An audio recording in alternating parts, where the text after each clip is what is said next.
Classification of reaction on the basis of process. On the basis of process, first addition reaction. Classification of reaction on the basis of process, first addition reaction.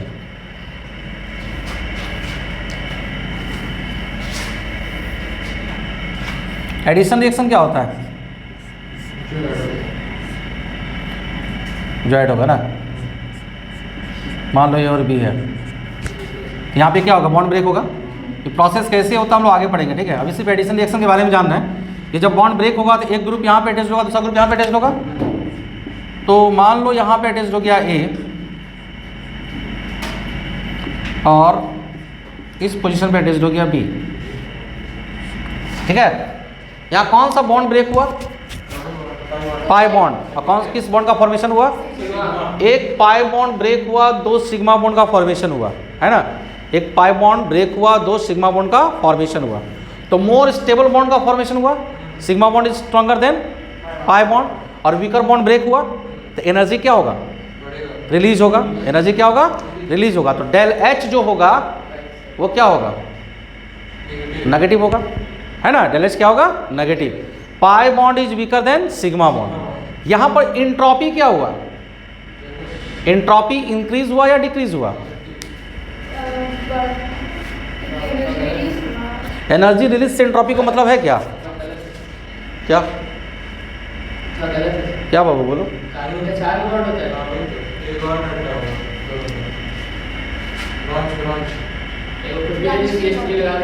One two, अच्छा एक bond यहाँ पे कम है ना, 1 2 3 4, ठीक है। हाँ बताओ एंट्रोपी क्या होगा? हाँ क्लास 11 में नहीं पढ़ते एंट्रोपी। एंट्रोपी का मतलब क्या होता है? एंट्रोपी का मतलब होता है इंक्रीज इन रेंडमनेस और फ्रीडम। तो यहाँ इसका आज़ादी छीन गया, किसको आज़ादी मिल गया? उसके साथ कंबाइंड हो गया। तो कंबाइंड जब हो जाएगा तो एंट्रोपी इंक्रीज होगा कि डिक्रीज? डिक्रीज। तो डेल एस क्या होगा? डेल एस हो गया नेगेटिव। अब आप लोग बताइए प्रोसेस स्पॉन्टेनियस होगा या नॉन स्पॉन्टेनियस? प्रोसेस स्पॉन्टेनियस होगा या नॉन स्पॉन्टेनियस? और स्पॉन्टेनियस होगा तो किस कंडीशन में? देखिए गिब्स फ्री एनर्जी पढ़े होंगे आप लोग। डेल जी इक्वल टू होता है del H minus T del S, यही होता है ना। डेल एच क्या है? नेगेटिव। डेल एच क्या है? नेगेटिव। यहाँ पर डेल एच भी क्या है? नेगेटिव। तो नेगेटिव नेगेटिव क्या हो जाएगा? तो यहाँ पर डेल एच नेगेटिव हो जाएगा और ये वाला प्रोसेस क्या हो गया? पॉजिटिव, है ना। तो अब इस प्रोसेस को स्पॉन्टेनियस होने के लिए डेल जी का वैल्यू क्या होना चाहिए? नेगेटिव होना चाहिए। डेल जी नेगेटिव होगा तो प्रोसेस स्पॉन्टेनियस होगा, है ना। तो डेल जी नेगेटिव कब होगा? लो टेम्परेचर पे या हाई टेम्परेचर पे? लो टेम्परेचर पे। मतलब एडिशन रिएक्शन का फेवरेबल कंडीशन क्या हो गया? Low temperature. समझ आया? कोई डाउट है? क्लियर है? यहाँ पर हुआ क्या? एक पाई बॉन्ड ब्रेक हुआ, दो सिग्मा बॉन्ड का फॉर्मेशन हुआ।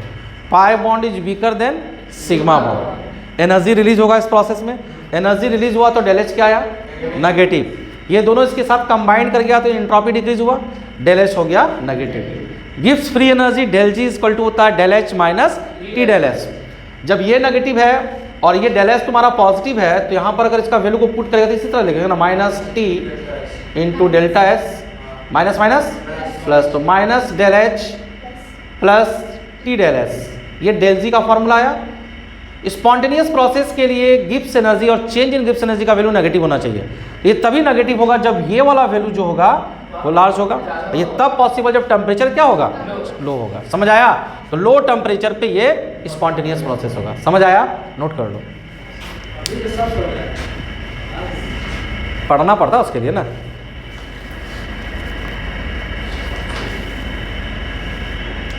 इसका डेफिनेशन लिखेगा, लिख लो। The reaction in which some small particles added in unsaturated compound, unsaturated समझ रहा है ना, Some small. particles added in unsaturated compound is called addition reaction. Generally addition reaction जो होता है वो एक्सोथर्मिक होता है ना जनरली, ठीक है, नोट कर लो इसको।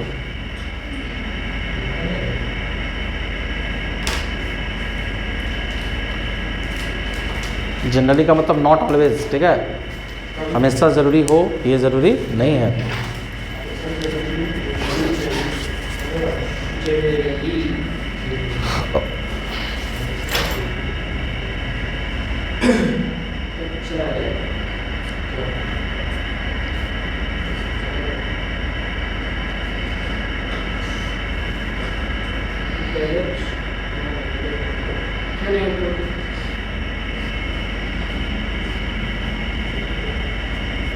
तो कट जाएगा, फ्रिक्शन में डेलेज नेगेटिव क्यों होता है? तब से हम क्या बोल रहे थे, सुन नहीं रहा था। डेलेज नेगेटिव क्यों होता है? वो सब समझ। अरे डेल एच नेगेटिव क्यों होता है? क्योंकि जो बॉन्ड बन रहा है वो स्ट्रॉन्गर बॉन्ड बन रहा है, एनर्जी ज़्यादा रिलीज हो रहा है एनर्जी एब्जॉर्ब के कंपेयर में। तो जब एनर्जी रिलीज होता है तो प्रोसेस क्या होता है, एक्सोथर्मिक। तो डेल एच क्या होगा, नेगेटिव। शुरू से यही चीज़ बता रहे हैं। कुछ ये इसमें क्या है? तो रहेगा ही। ऐसे सुनना पड़ता है।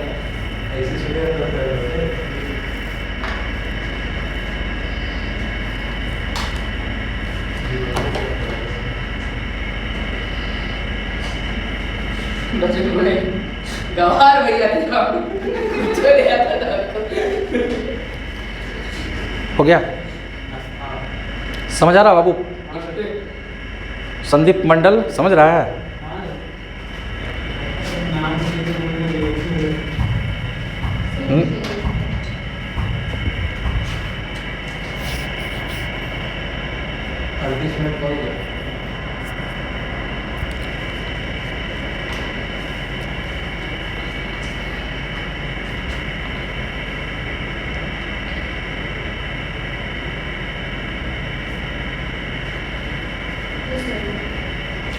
Next elimination reaction. Elimination reaction मतलब यहाँ पर पार्टिकल्स एलिमिनेट होगा, है ना, पार्टिकल्स क्या होगा, एलिमिनेट होगा।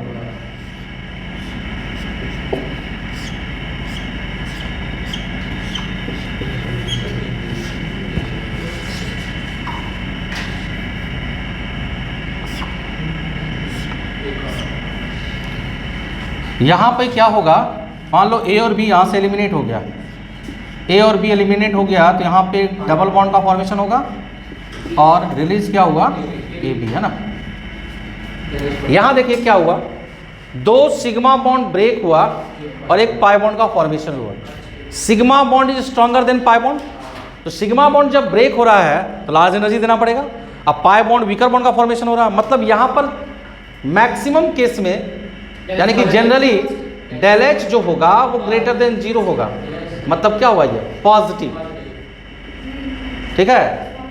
ए और बी एक दूसरे के साथ बाइंड था, यहाँ पे क्या हो गया, फ्री हो गया, तो डेल एस क्या हुआ, इंक्रीज हुआ। तो यहाँ पे जो डेल एस होगा वो भी ग्रेटर देन 0 मतलब पॉजिटिव, तो डेल एच भी पॉजिटिव है और डेल एस भी पॉजिटिव है। तो रिएक्शन स्पॉन्टेनियस कब होगा, नेगेटिव ग्रेटर देन 0। एक मिनट, रिएक्शन स्पॉन्टेनियस कब होगा, जब डेल जी नेगेटिव होता है। अच्छा, तो वही तो हम पूछ रहे हैं आपसे कि रिएक्शन स्पॉन्टेनियस कब होगा, तो आप हमको बता रहे हैं डेल जी नेगेटिव। वो तो हम पहले आपको बता चुके हैं कि डेल जी नेगेटिव होगा तो स्पॉन्टेनियस होगा। कंडीशन बताइए किस कंडीशन पे होगा, जब डेल एच कम हो, हाँ डेल एच कम हो, सब ग्रेट स्टूडेंट है, ग्रेट। डेल एच पॉजिटिव में है, सर एक बात बताइए, डेल एच पॉजिटिव में है ना, आप बता दीजिए आप लोग तब जाइएगा। माइनस टी डेल एच भी पॉजिटिव में है, तो ये वाला वैल्यू नेगेटिव तब होगा जब ये वाला वैल्यू लार्ज होगा और ये लार्ज तब होगा जब टेम्परेचर हाई होगा, है ना। तो स्पॉन्टेनियस के लिए टेम्परेचर होना चाहिए हाई। हाँ बोलो, एक बात बताइए, जब डेल एच कम होगा तो ज़्यादा होगा सर।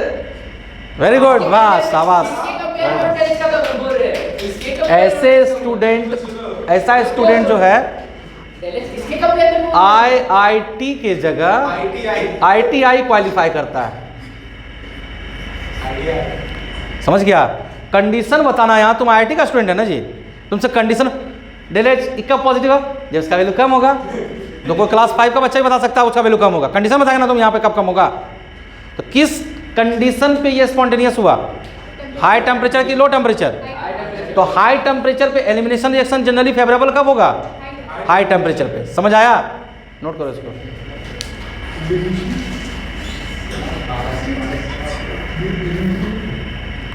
इसको लिखो, हो गया।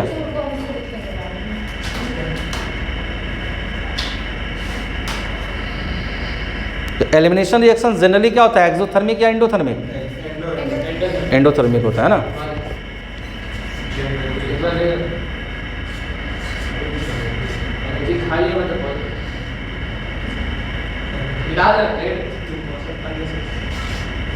सही बोल रहे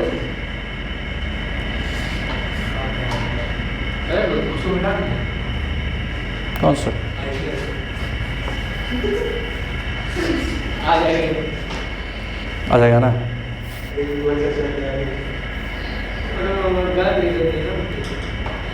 बिल्कुल बिल्कुल इस बार नहीं सो एक चीज और दूसरी बार लिखता तुम्हें को समझाने के लिए लिखना पड़ा होगा।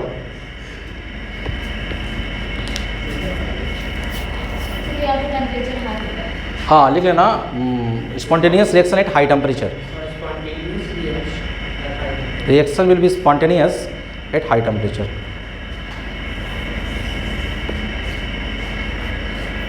और इससे पहले वाला माइनस क्या है? दोनों स्पॉन्टेनियस था, वो स्पॉन्टेनियस था एट लो टेम्परेचर, ये स्पॉन्टेनियस है एट हाई टेम्परेचर। तो किस कंडीशन में स्पॉन्टेनियस होगा वो बताना है।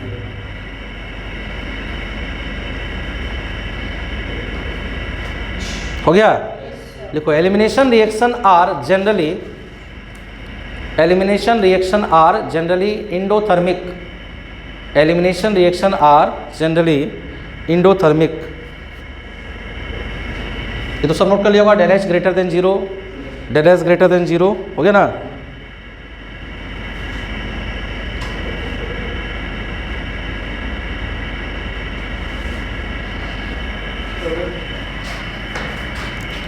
थर्ड क्या आता है? सब्स्टिट्यूट होगा, एक ग्रुप हटेगा, दूसरा ग्रुप अटैच्ड होगा।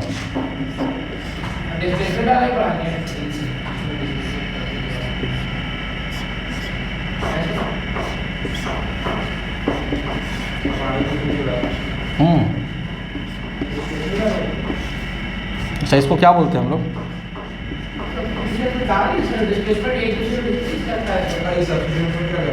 यहाँ क्या होता है? क्या यहाँ क्या हो रहा है? क्लास 9th और 10th का बात नहीं हो रहा है, क्लास 11th 12th में आप, ठीक है 12th में इस रिएक्शन को बुलाया था सब्स्टिट्यूशन रिएक्शन। अब सब्स्टिट्यूट दो तरह का होता है, एक होता है इलेक्ट्रोफाइल और एक होता है न्यूक्लियोफाइल, जो हम लोग आगे डिस्कस करेंगे। यहाँ पर देखो एक Cl ग्रुप रिमूव हुआ, दूसरा OH ग्रुप अटैच्ड हुआ, तो इंट्रोपी ऑलमोस्ट क्या रहता है? सेम रहता है। चेंज होता है इंथैल्पी पे, तो वो देखना होगा कि किसका इंथैल्पी कम है, किसका इंथैल्पी ज़्यादा है, तो उस पर डिपेंड करेगा, है ना। तो सब्स्टिट्यूशन रिएक्शन में क्या होगा? एक ग्रुप डिस्प्लेस होगा, मतलब एक सिग्मा बॉन्ड ब्रेक हो रहा है और दूसरा सिग्मा बॉन्ड का फॉर्मेशन हो रहा है। OH पे कौन सा चार्ज है? Cl जब रिमूव होगा तो उस पर भी कौन सा चार्ज आएगा? तो OH पे नेगेटिव चार्ज, मतलब इलेक्ट्रॉन का डेंसिटी ज़्यादा है, इसके पास एक्सेस इलेक्ट्रॉन है, इसको बुलाता है न्यूक्लियोफाइल। हम लोग अभी पढ़ेंगे कुछ देर में, है ना। तो एक न्यूक्लियोफाइल यहाँ अटैच्ड हो रहा है, दूसरा न्यूक्लियोफाइल यहाँ से क्या हो रहा है? रिमूव हो रहा है। ऐसे रिएक्शन को बुलाता है न्यूक्लियोफिलिक सब्स्टिट्यूशन रिएक्शन। अगर एक इलेक्ट्रोफाइल अटैच्ड होता दूसरा रिमूव होता तो क्या बोलते हैं? इलेक्ट्रोफिलिक सब्स्टिट्यूशन रिएक्शन, ठीक है। इसको नोट करो पहले।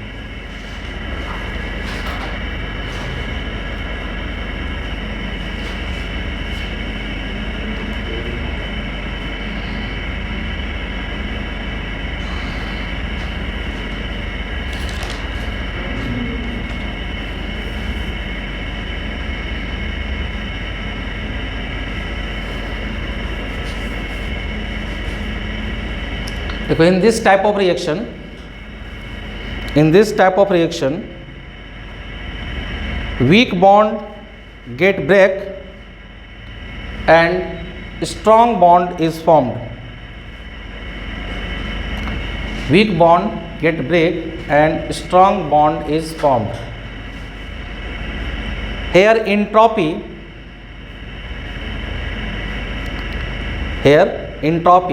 is approximately remains same.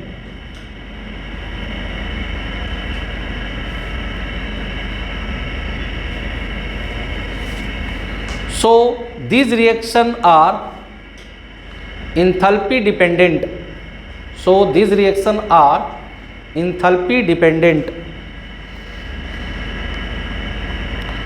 This type of reaction is called substitution reaction.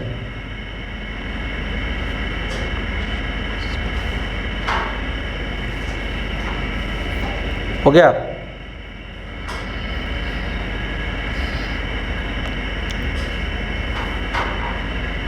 Next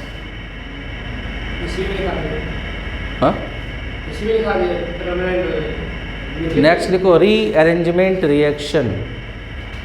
rearrangement reaction. Rearrangement reaction में क्या होगा कि मॉलिक्यूलर फार्मूला सेम होगा, केवल जो ग्रुप अटैच्ड होगा उसका पोजीशन क्या होगा, चेंज हो जाएगा, है ना, रीअरेंज हो जाएगा. ठीक है, इसमें क्या होगा, मॉलिक्यूलर फार्मूला क्या होगा, सेम होगा. लिखो, स्टेटमेंट लिख लो. दिस रिएक्शन, सॉरी दिस नहीं लिखो, those reaction in which molecular formula remain the same.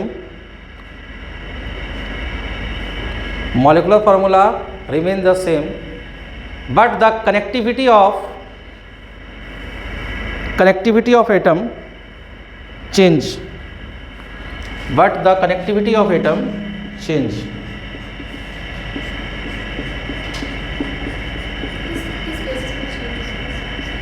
वो क्या होता है, किस बेसिस पे चेंज होता है, हम लोग पढ़ेंगे आगे. ठीक है, अभी सिर्फ जान रहे रीअरेंजमेंट होता क्या, मैकेनिज्म में पूरा डिटेल से पढ़ेंगे कैसे होता है रीअरेंजमेंट रिएक्शन. ऐसे रीअरेंजमेंट के बारे में हेलोल्कर में बताया गया होगा, जो शिफ्टिंग होता था, याद है, शिफ्टिंग रिएक्शन बताया गया था, हाइड्राइड शिफ्टिंग. तो अटैच होना चाहिए था कहीं और, ग्रुप रीअरेंज हो रहा था कि नहीं हो रहा था, शिफ्ट होके. तो कैसे होता है वो हम लोग आगे जानेंगे. यहाँ लॉन पेयर दिखा दो.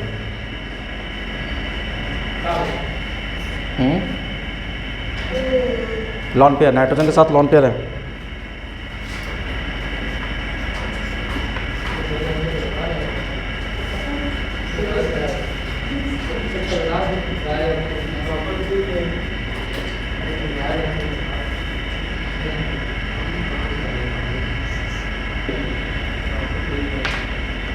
ना लो.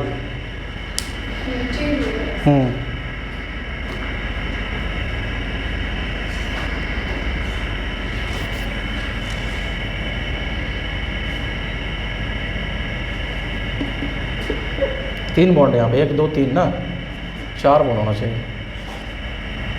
इसके पास लॉन पेयर तो रहेगा, हाइड्रोजन यहाँ पे. किसका पोजीशन चेंजेस हुआ, कौन रीअरेंज हुआ, CH3 किसके साथ कनेक्टेड था, कार्बन के साथ. यहाँ पे किसके साथ कनेक्ट हो गया, यहाँ पर ऑक्सीजन का पोजीशन चेंज हुआ ना. तो क्या हुआ, ये रीअरेंजमेंट रिएक्शन. दोनों का फॉर्मूला क्या है देखो तो, मॉलिक्यूलर फार्मूला क्या है, 1 2 3 4 C4 3 2 5 3 8 और 1 9 H9 NO. ये है ना इसका फार्मूला, 1 2 3 4 C4 H3 1 4 3 7 और 2 9 NO. मॉलिक्यूलर फार्मूला सेम है कि नहीं, चेंज क्या हुआ, हाँ रीअरेंज हो गया आइटम. इसको क्या बोलेंगे हम लोग, रीअरेंजमेंट रिएक्शन. जब पहले तुम लोग को इलेक्ट्रोफाइल न्यूक्लियोफाइल्स भी बताए हैं, बताए थे.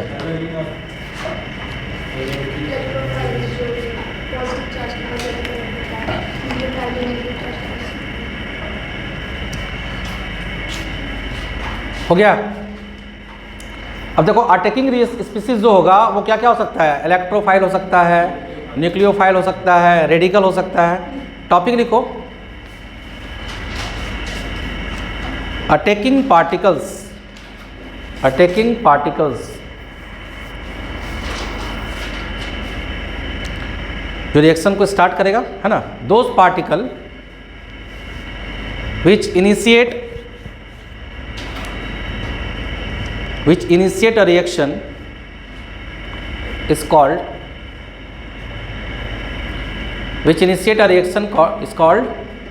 attacking particles। क्या क्या होता है? Electrophile, nucleophile and free radicals. लिख लो, फर्स्ट में इलेक्ट्रोफाइल, सेकेंड न्यूक्लियोफाइल और third free radical. Electrophile, nucleophile and free radical. ठीक है, नोट करो। First electrophile. इलेक्ट्रोफाइल क्या होता है? हाँ, इलेक्ट्रॉन लविंग स्पीसीज, मतलब जिसके पास इलेक्ट्रॉन का डेफिशिएंसी होगा। ये ज़रूरी नहीं कि पॉजिटिव चार्ज हो, न्यूट्रल मॉलिक्यूल्स भी, न्यूट्रल एलिमेंट भी जो होगा, पार्टिकल्स भी, वो क्या होगा? इलेक्ट्रोफाइल होगा।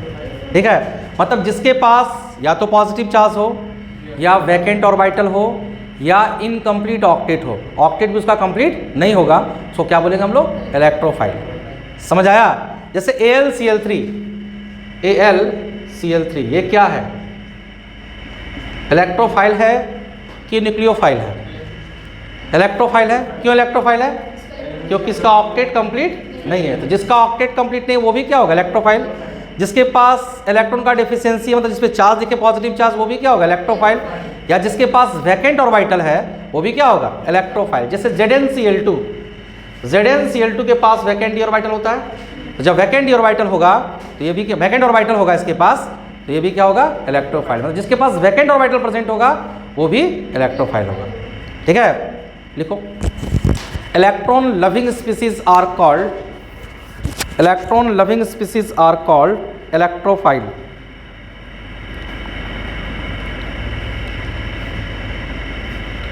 ये किधर अट्रैक्ट होगा? इलेक्ट्रोफाइल। नेगेटिव चार्ज को जिधर एक्सेस इलेक्ट्रॉन को उधर अट्रैक्ट होगा, उसी में लिखो second point. Electron loving species are called electrophile. They are electron deficient particle. They are electron deficient particle.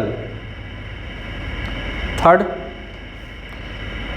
they attack at electron rich site of molecules. They attack at electron rich site of molecules. हो गया। अब लिखो types of electrophile. Types of electrophile.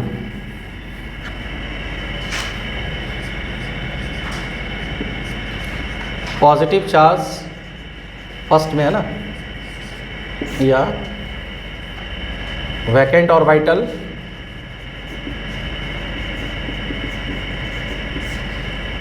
Incomplete octet.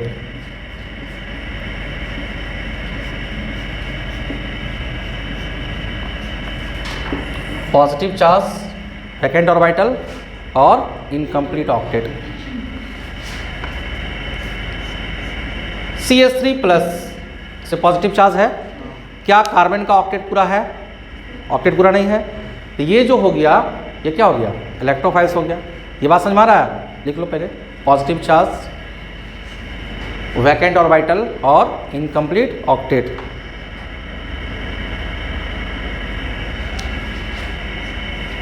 Br+, Cl+, ये सब क्या है? Electrophiles है ना। पॉजिटिव चार्ज है सब पे, ऑर्बिटल भी वैकेंट है और ऑक्टेट भी कंप्लीट नहीं है। ये बात समझ में आ रहा है? तो पॉजिटिव चार्ज, वैकेंट ऑर्बिटल और इनकम्प्लीट ऑक्टेट। सेकेंड लिखो, सेकेंड हो जाएगा न्यूट्रल, है ना। फर्स्ट क्या था? पॉजिटिव चार्ज, सेकेंड क्या होगा? न्यूट्रल। इसमें भी वैकेंट ऑर्बिटल और इनकम्प्लीट ऑक्टेट। न्यूट्रल भी है, वैकेंट ऑर्बिटल और इनकम्प्लीट ऑक्टेट। जैसे एग्जांपल के लिए बताएं तुम लोग को AlCl3। AlCl3 का क्या ऑक्टेट कंप्लीट है? न्यूट्रल है कि नहीं?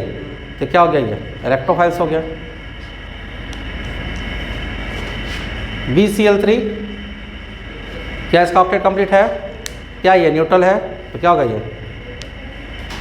इलेक्ट्रोफाइल्स होगा। समझ आ रहा है? नोट कर लो।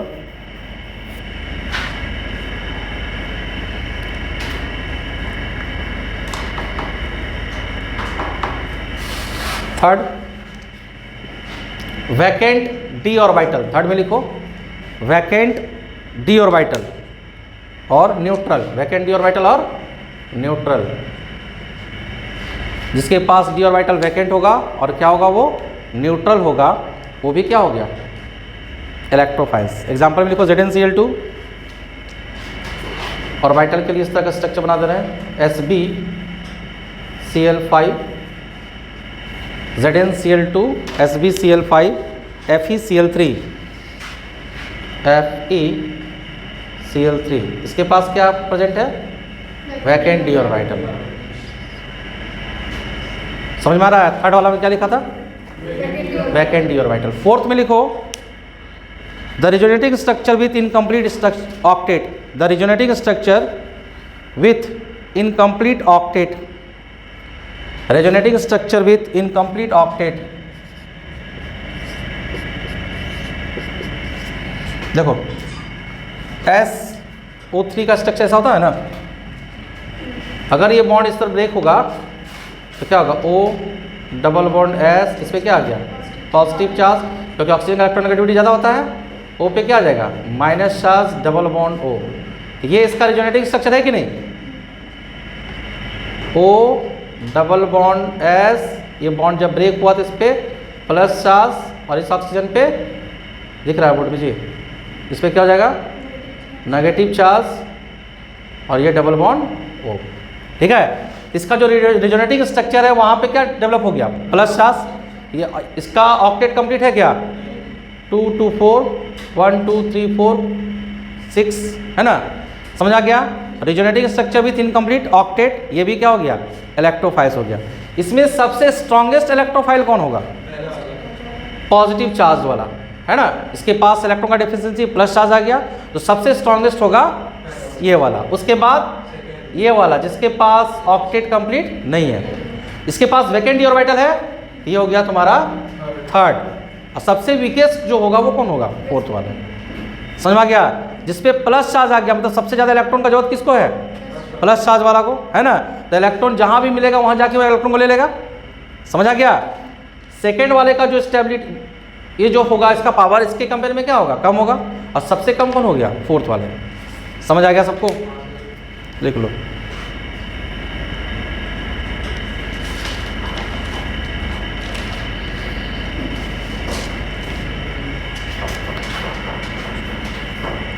कोई दिक्कत? ऐसा बोल सकते हैं कि अगर इसको इलेक्ट्रॉन का जरूरत है, जैसे मान लो किसी को पैसे का जरूरत है, बहुत ज़्यादा पैसा का जरूरत है और पैसा नहीं है उसके पास, तो क्या करेगा? वो मांगेगा। वो तो मांगेगा, वो चोरी नहीं डकैती करेगा। वो बहुत ज़्यादा जरूरत है उसको, है ना? तो चोरी नहीं करेगा, क्या करेगा? डकैती। तो ये जो हो गया वो हो गया डकैत टाइप का। ये वाला क्या करेगा? चोरी करेगा। ये क्या करेगा? चोरी करेगा। कौन छीनेगा? ये डकैत, जिसको सबसे ज़्यादा जरूरी है। तुमने पास पैसा दिखा, उसके पास है ना, उसको बहुत जरूरत है, क्या तुमसे छीन लेगा? तो जो छीनता वो डकैत हो गया, डाका डाला। चोर ये है कि चुरा के चल दिया, चलो इससे कम है ना। ये क्या हुआ? मांगेगा, मिल गया तो ठीक, नहीं मिला तो भी ठीक। ये हो गया भिखारी टाइप। और ये क्या हो गया?